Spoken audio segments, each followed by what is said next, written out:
बिस्मिल्लाहिर्रहमानिर्रहीम अस्सलामु अलैकुम and welcome back to Dubai jobs and latest news. दोस्तों काफ़ी दोस्त कह रहे थे ड्राइविंग जॉब के हवाले से, तो एक बहुत ही ज़बरदस्त जॉब आई है ड्राइविंग के हवाले से।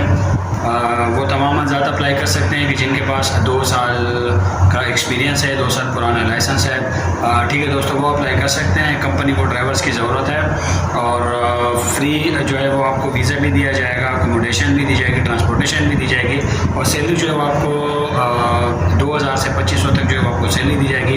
इनका जो नंबर है, कॉन्टैक्ट नंबर, वो भी स्क्रीन पर यकीनन आपको नज़र आ रहा होगा और आप बिल्कुल इस पर जो है वो अप्लाई कर सकते हैं। ठीक है दोस्तों, काफ़ी दोस्त कह रहे थे कि ड्राइविंग के हवाले से कोई जॉब हो तो बताइएगा, तो ये एक अपडेट आई थी मेरे पास जो कि मैंने आप लोगों के साथ शेयर की। उम्मीद करता हूँ वीडियो आप लोगों को पसंद आई होगी। दोस्तों वीडियो अगर पसंद आई है तो चैनल को सब्सक्राइब ज़रूर कीजिएगा, लाइक शेयर भी कीजिएगा ताकि मज़ीद लोग भी जो है वो इससे मुस्तफ़ीद हो सके। ठीक है दोस्तों, अब मैं चाहूँगा इजाज़त, अपना बहुत सा ख्याल रखिएगा, दुआ में याद रखिएगा।